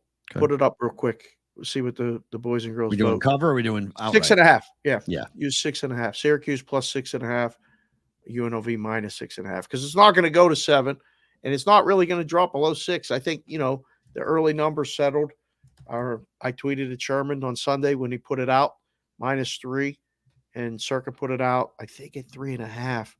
They opened it. Let me double check. No, they opened it at 5, and they took it was 5 for 3 minutes, and then it went to 3.5. Wow. So they got the initial bet that they wanted On Syracuse? At 5. Wow. So the first number they posted was 5, and it went down to 3.5, and then they drove it up. So I mean, CBW, I think your team's going to come here and lose, but I think your team's going to be in the game. Hey, I think it's last. I think it's whoever's the ball last. CBW's campaigning for votes for Syracuse plus 6.5. That's what he's doing right there. I like that. Good job. UNLV's defense has been absolutely solid. There's no debating it, but their defensive backs are small. I mean, one of my former students, I saw him on campus yesterday. He's a kid who blocked the punt. So he's all wide-eyed. Yeah. I'm like, what's up, man? How are you? He's like, I blocked the punt. It's the first thing he said to me was, right. I blocked the punt. I was like, that was you? He was like, yeah, I blocked the punt. I was like, good for you, man. He's like, I'm just on special teams this year. I'm not playing in the defensive backfield. I'm just on special teams. Right. He's like, I blocked it. And then I was like, Ricky White was next to me. I was like, Ricky, take it, go. Right. Ricky went and scored the touchdown. Yeah. So they're super excited. They're really, really motivated. And you can just tell that they have such a joy right now is the word I would use to describe the football players. They're so happy with what's going on. Yeah. That can be tough when you haven't gone through this before. True. It can be tough. You play Syracuse, ACC school. It's going to be a battle. It's not going to be easy. What time's that game start? It's a 6 7. o'clock. Or 6 or 7? I don't know. I gotta double check the start time. I thought it it was started. 7. Yeah, I thought it started at 8. Actually, I thought it was a late game here. I'm gonna have to work some magic to get out of Sports Grid because I'm on with Wetzel. Yeah, I'm looking at my tickets that I ordered last night. So right. I think it's 7 o'clock start time. Okay. For that game. We'll confirm. 7 o'clock local. Yeah. Oh, 6 o'clock Pacific. Okay. Oh, Thanks, it is? Cole. Oh, wow. Yeah, that's going to change things. 9 o'clock Eastern. Wow, that's late. Well, that's not bad for the kids of Syracuse. That's not horrible to kick at 9 p.m. Eastern. That's not bad. I think it's gonna be fun. I can't wait to the atmosphere. That's why I was like, all right, Maddie, we're going to a football game. Let's go. I have to go to this game. I go to one game a year. I try to, and this is the game I want to go to because it's Friday night. It's an ACC foe, and if they win this game, they've got one game left. They could trip up in the Mountain West Conference, sure, but they have Boise, and if they beat Boise, they could run the table and be in the playoffs. Right. Which is like, wait, what? But it's not crazy. Just win the game. Just win the game. I think they're going to cover, but people are voting right now. So far, the early numbers are indicating, wow, it's tight. 53-47. Yeah. Wow. It's a coin flip. Good number. Yeah. Good number. 7, you take Syracuse. 6.5, you might lean UNLV. I just think they win the game by 3 or 4. So I think they got a good kicker. Win the game with a last-second kick. I think this is going to be the hardest game of the year for UNLV. Harder than Kansas and harder than Houston. We'll see. Yeah. Tennessee's laying 13.5 at Arkansas. We all know what I'm doing with this game. Right. First half. I did that hit with Bob Baskerville down in Knoxville right before the show. Yeah. They're geeked up. Boy, they geeked up for this game. And then they got Florida. Everything's set up for Tennessee right now. Holy crap. Everything's set up right now. Yeah. This is one of those ones where you're just like, okay, is that too many points on the road, though? Backdoor covers live. Exactly what I told them. Yeah. I said they'd be up 17. Arkansas would be driving down to tie it, to get to 10. Yeah. And fall something like that. I don't think Tennessee loses. I don't think they go to Arkansas and lose. Too good, but they could smoke them in the first half, though. I mean, they could smoke them in the first half. Yeah. Your boys are at home against UCLA, laying 27.5. Absurd. The total's 46.5. It's too much. I don't know. Didn't cover last week. Yeah, I thought it was too much last week too. This feels way too high. They got USC on deck, which again, Roadie out west. yeah. So they play at home against UCLA, which that's not an easy road trip. I can tell you that right now. They got to fly to Pittsburgh or Philly and then drive up. They may be landing in State College.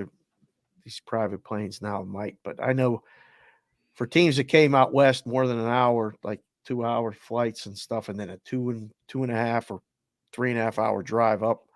It's a long road trip, but it's too many points. That's my first thought.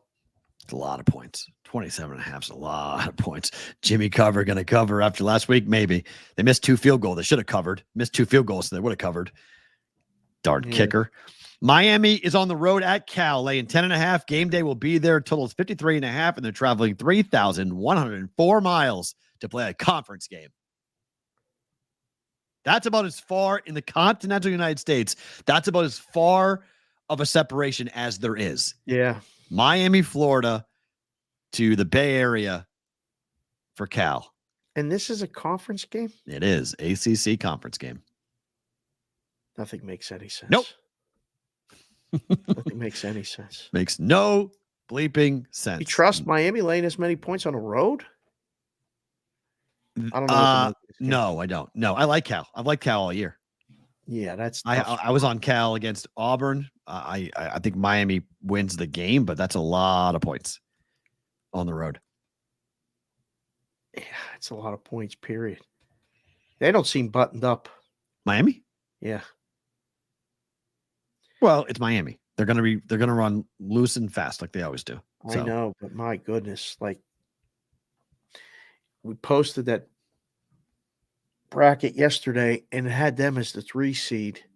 Like they have so much at stake every game. Like they can't be making those mistakes. And well, Cam Ward's got the Heisman too, so you got so much going on. Mm-hmm. And it's just it's a weird trip and it's a weird time and it's I don't know. It seems like a lot of points. I'm surprised that line's over 10. Missouri at number 25, Texas A&M. Missouri's still a top 10 team, but they're dogs. A&M is laying 2. Total is 40.5. With Missouri? Missouri's my blind spot. I got to put my glasses on for this. This is painfully obvious to me to play Texas A&M. What am I missing? College Station's a tough place to play. That's why they're favored. Yeah, but that's the play. No, you want Missouri in this spot? I don't. I mean, I'm not very high on Missouri. I wasn't high with them against Boston College. I wasn't high on them earlier in the year. I know Missouri's got great skill players. I just don't know about them being a complete team. But outside of the top 7 teams in college football, I think it's really murky. Like, I think I have a pretty good idea of like 1 through 7, 1 through 8. I'm pretty confident. I like them all. But after that, we get 9, 10 or higher. Like 9 to 20, you just kind of take them in a ball and just throw it up because there's no real distinction to me on these things. No, there's not. I looked at this, that those guys asked me about this game too. And I told them, I said, I don't see what everybody sees in Missouri. I don't see it. I haven't seen it. I watched a lot of the Vanderbilt game and went, where's this explosive offense? Where is all of this stuff that they've been talking about? They were lucky to win that game. And I know. Boston College pressed them too. I mean, both those teams pressed them. Well, Boston College, I guess, is better than anyone really thought they were going to be. Sure. But still, I mean, and I guess Vandy is too. But to go to Texas A&M and win as a short dog, it's not shocking. And don't get me wrong, Missouri people, like they can win. I just feel like it's not a gift, but like laying the short numbers to play there. This is the game of the weekend, though. Michigan, top 10 team on the road, dog to Washington. At least Texas A&M's ranked. Washington's not even ranked. One of those ones that's seen the book for years, right? Working at the counter and somebody comes in from out of town, looks up and it's like, you guys got the wrong favorite. What do you mean? Michigan's better than Washington. They're 12th in the country or whatever they are. Yeah. Washington's not even ranked. Okay. Right. Give me the money line.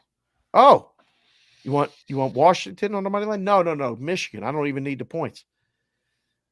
feel like those ones 70% of the time it goes the way Payback. of the favorite. Payback. I don't know. Payback? National championship payback? Yeah. There's Washington. half the team is gone from both sides. True, but look, the fans remember. Until Michigan shows me they have a passing offense, that you cannot bet on Michigan on the road. You just can't. Type it in the chat, boys and girls. If you're here, just type it in the chat. We'll leave that poll up because we're getting a lot of votes on it. We don't need another poll. Just type it. Who's winning this game? Washington, W-A-S-H, or Mich, M-I-C-H. Yeah, Washington is angry for last week. That was a game that they dominated and then lost to Rutgers. Washington gets back on track. They beat Michigan. Win and cover Washington coming up on Saturday. USC. Does this make Fight Song Friday? Tomorrow? Depends who we have. We haven't discussed guests yet. Fight Song Friday makes it when we see who's going to be. Okay. Don't spell orgy that way. Oh. Isn't that how he spells it? No. Oh. That's not how he spells it? No. I-E? J-I. Oh, J-I. Okay. Michigan. USC is on the road at Minnesota as a favorite. Again, they've not won a game and covered since 2011 in the Central or Eastern time zones. They probably played like 5 games, though. I think it's like 10. Okay, yeah. So small sample size, misleading statistics, sir. They still lost games. They lost to Michigan as favorite. USC's going to Minnesota and losing?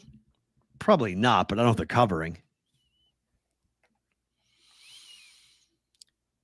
It might be a tough spot for them.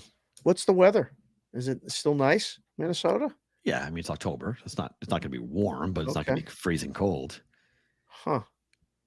We got a Wash, we got a Mich, we got a Michigan in the chat. Are you guys typing with gloves on? Like just spell it right. What are you doing?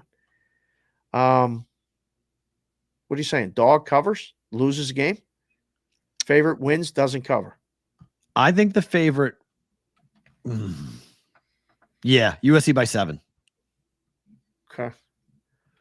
What's the total in the game? 51. Fresh 49. Oh, wow. Play came on the under today. 49. For those of you interested in Steam, South Alabama against Arkansas State. Arkansas State is the play right now, for whatever reason. I love watching the odds board on Thursdays. Woo, baby. Ole Miss at South Carolina. Makes sense of this game, sir. Ole Miss is going to kill him. You think so? Kill him.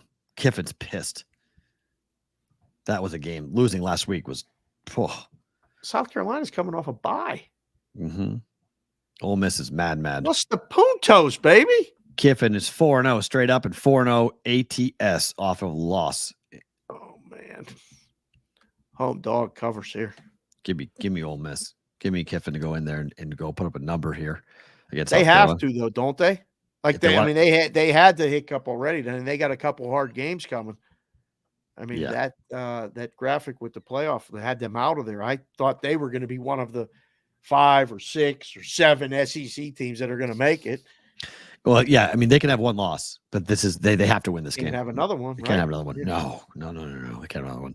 I mean, and on Jackson Dart's Heisman campaign and everything. Like this is an important game. A lot of eyes will be on this game. A lot of people will be like, all right, Ole Miss, are you real or not? Because if you lose this game, you're gone. Like you're off the radar. Goodbye. Like line through Ole Miss. Done. Covey said Spurs up, fear the rooster lane. Yeah, for cockfighting, they put the spurs on the feet. I have never been. I got to go to a cockfight. Or I've never. Pause. Never been to one of those either. No, all right. Nope. Just saying. One of those. Yeah. No. Those exist. South Carolina. Yeah. Yeah. His offense is gimmicky, but it does score. It puts up points. So it might be gimmicky, but it gets the job done. Our guy David Payne Purdom put this up today, and I have to get your reaction to this. I mean, what is this? It's a lot of table tennis fans. Colorado had a handle of $17.8 million on table tennis In August. in August. I that's mean, a what great are handle. we? Wow, look at that. I mean, That is phenomenal. the handle is like, wait, excuse me? How much money? $4,000 was retail 17 million online. online. 17, almost $18 million. They did more. 17.8 million. They did more in table tennis than the games played in week 0. They did more in college table football tennis than in college football handle in August, than in summer athletics, which I'm assuming is the Olympics. Correct. Yep. Golf, MMA, UFC fights. it's not even close. I mean, jeez. Dwarfing. I just don't. I mean, like, what are we doing? Is anybody going to start asking the right questions or not? No. No. I just think it's really funny that people just put it out there. They put it out there and they're just like, wow, that's a lot. And no one stops to go, why? Like, why? The best is when you get on the socials and somebody goes, it's great. There's action all the time. And there's matches and you just don't know. Morency went on and said, it's 2 guys in Russia in a room and they're betting this and they're betting that. And like, what the hell's going on? And you just want to say, are you aware of some of the biggest industries in Colorado? It is a surge in table tennis popularity. So rinse and repeat, as they would call it in some industries. I need to rinse something out. I mean, it's just ping pong, like side to side, and there's a lot of action. And you can really, there's some big swings in it too. You know, you can bet both guys, both sides. Need to,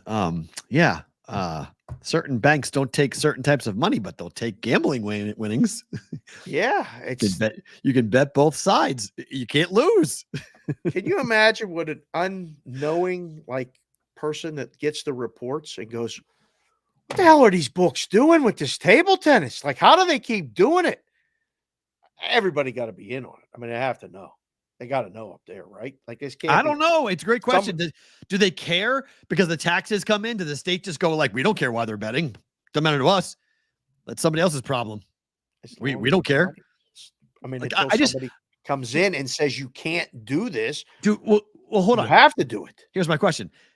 Does the state care if you're putting 5 million in, or say limits 100,000, right? So I'm putting 100K on both sides. I can't lose. I'm just arbing the whole entire time. Does the state, do they care? I haven't heard of anybody getting limited on ping pong. I wouldn't think so, but that might be a reason for somebody to care. Somebody goes, well, wait, what do you mean? You were depositing money and you were betting ping pong and then they told you couldn't? Well, why were you betting so much ping pong? Well, I'm a ping pong guy. I'm a fan. I like table tennis. But you look at the accounts that they're betting, and you could say you're betting all the yeses here, all the nos there, and you're just coming through, and it's just trying to make, you lose 5 to 6%. Right. You know, so if you put 100,000 through, and you cash out for 95, I don't know. Imagine if the SAFE Act passes in Colorado. No more ping pong betting. That's what I mean. Like industries like that are I mean, it's going to make it impossible. Gone. See you later. Something else. I love when Purdom does that every month because I think DP knows. The parlay combinations are wild. Yeah, let me put it back up. You can see the parlay combination numbers.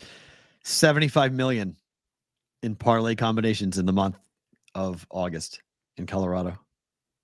I'm surprised by the baseball number. How big the baseball number? Yeah. Okay. That's impressive. But yeah, the parlay number is the second biggest number of all of that stuff. Now, Football Pro American is 1 week, or was there 2 weeks of college? It's preseason. It's preseason in college. Preseason NFL. In week 0. That's all that is. That's all that is. Okay. Yeah. So, man, I don't know. That's I kind of wish that, back in the day I was doing it. That's a lot. It's a fascinating thing. I just think it's hysterically funny because when people like David puts it up and it's like he's just reporting it. He's not saying it. There's absolutely no commentary. There's no opinion. It's just here's the numbers, guys. $17.8 million in handle on table tennis in Colorado in 1 month in the month of August. And you need to put the glasses on to see it. You're just like, wait, that says what? It's just like I feel like it's a grenade rolling down a step. It's like dink, dink, dink, dink, and eventually it's gonna hit the bottom and just go boom, and everyone's gonna go, hold on a second. Yeah. What is going on in Colorado? And they'll ask the right questions. But until then, it's funny just because it's just in Colorado too. Like it's not like it's like a hotbed of it in Iowa or a hotbed of it in New Jersey. Like it's just in Colorado. I wonder, and you guys in Colorado, you tell me, what's the percentage of marijuana growing that happens in Colorado per capita compared to the other parts of the country? Because in Nevada, we've got gigantic grow houses here, but they're all indoors. So it's not like in Colorado, you can do it outdoors. So you have obviously farms that are producing extreme crops, tons. So the industry is it's more mature and it's longer in Colorado. But it just shows you the difference between like the Nevada Gaming Control Board and like the Colorado Gaming Control Board, because that doesn't happen here. Like you can't do that here. Oh, ping pong betting. The biggest dispensary in the world in Vegas, yes, or they claimed it is. That's a Sign us out of here so we can continue this conversation. That's a dispensary, by the way. Did you? It's not a grow house, not an operation. He's Dave. I am Matt. Roll Call Friday happening tomorrow. Hopefully, you guys will all be here. Please be here. We want to see all of you back. Thank you to Joe Brennan Jr. Thank you to Prime for a Prime Sports Thursday, Primetime Thursday. We'll recap the football games tomorrow on the program. If you were watching live on YouTube and Twitter, don't move. You guys are on the replay crew. Thank you for being here. We appreciate it. Bonus time starts now.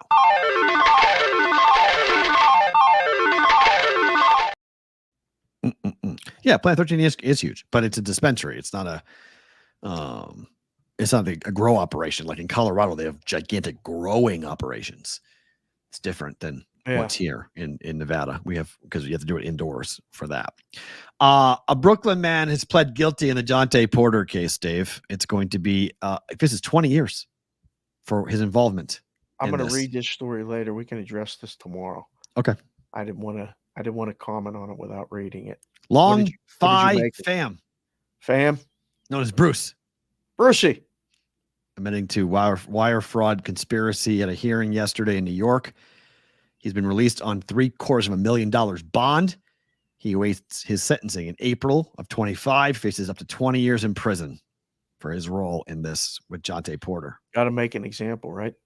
Throwing the book literally at the guy. Has to be known. Can't do this. Yeah, it's just like can't do this. You were involved with this, and you cannot ever allow anyone else to do this. And if you do, there has to be serious ramifications, right?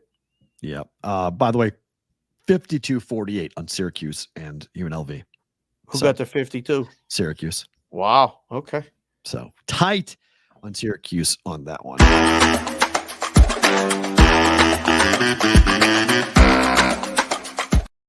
All right, better to book a time. Just a couple of quick ones. I'm taking Tampa. You can take Tampa up all the way to 8.5 now. The move came on Atlanta this morning. It was 1.5 last night. It's 2.5 now for the Falcons. So you can get a better number than what I placed, but I just wanted it to go over a touchdown for the Bucs over 38. 4-2 on the year doing this in prime time, but I'm 0-2 my last two. I'll say book it only because I like the under, so you may not get there with that total, but man, that's low.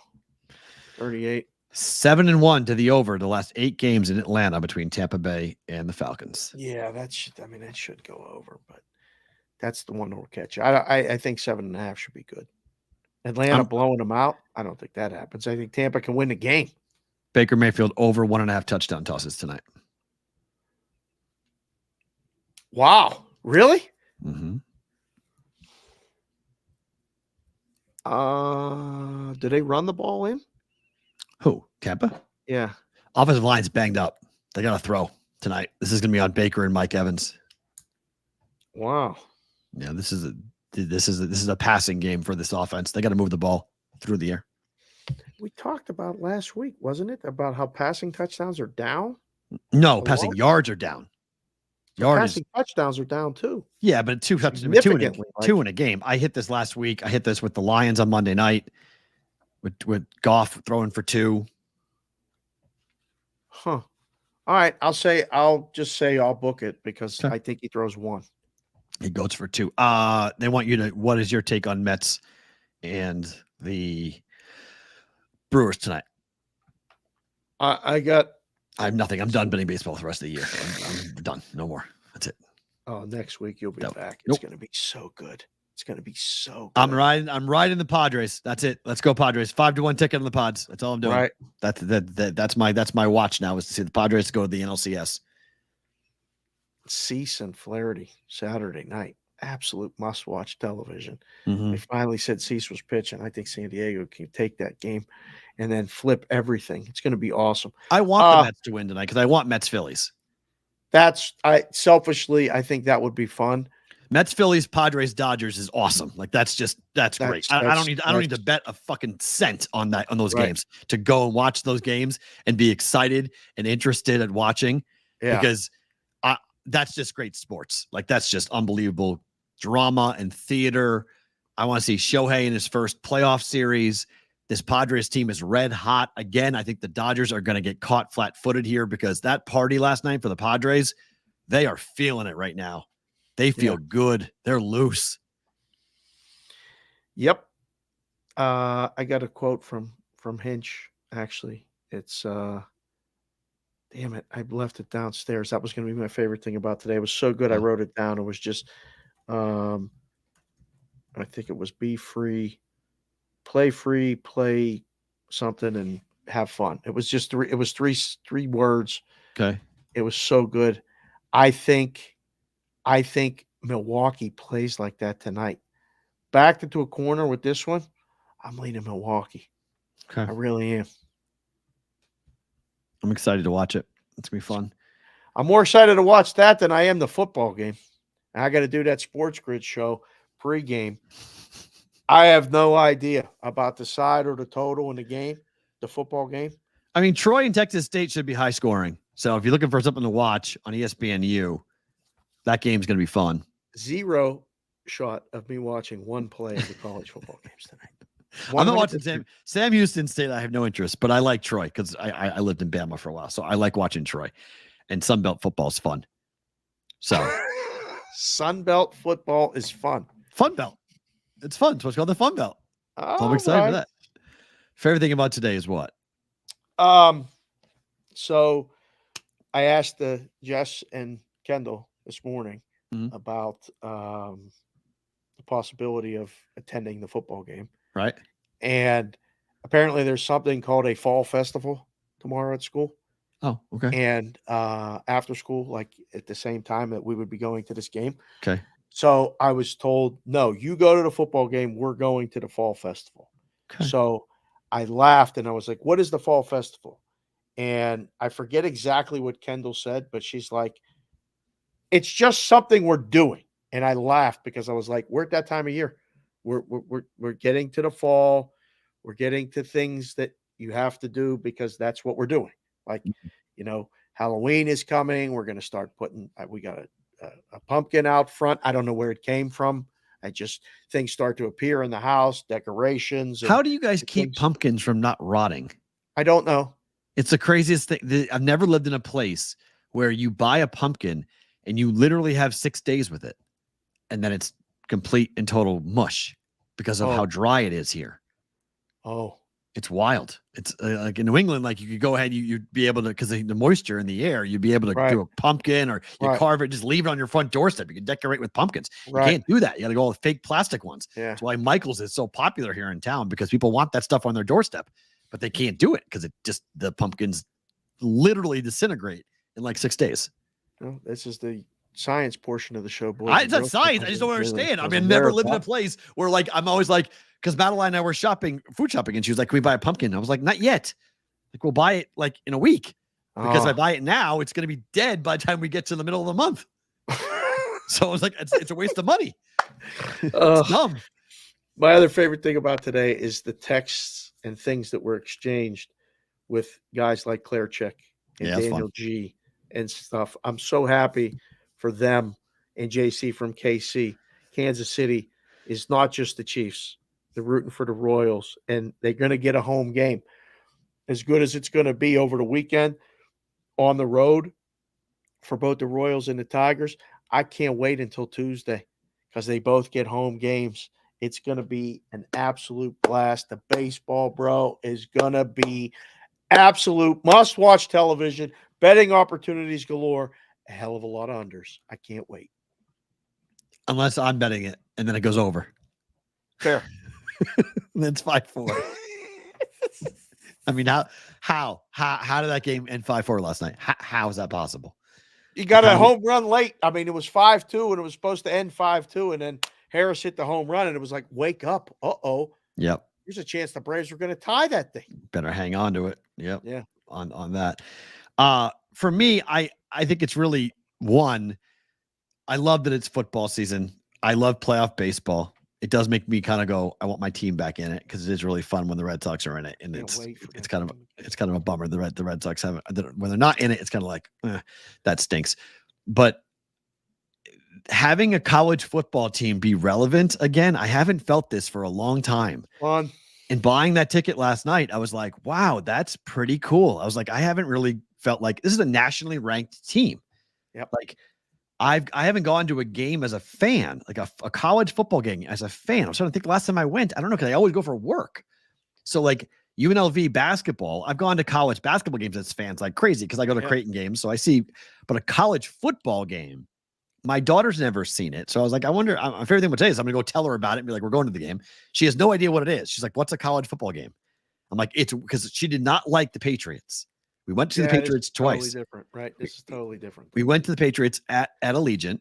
Yeah. And she thought it was boring as hell. Right. She's like, why are there so much stopping and starting? There's nothing going on. I'm like, all right, we're going to have a band at least going on. Correct. We're going to have cheerleaders. We're going to have stuff going on, in the timeouts. Like it's a college atmosphere. So it's going to be much more of a fun experience for her, I think, to kind of go to there. And I'm excited to kind of explain to her the differences between college and pro, happening for tomorrow. So Roll Call Friday is tomorrow, guys. Hope to see you and hear you and be a part of you. I don't know if we'll do a Fight Song Friday tomorrow. We got to figure out who we'll go and run to and grab onto to talk to. Maybe we'll see if we can go get it's Michigan. It's Michigan against Washington.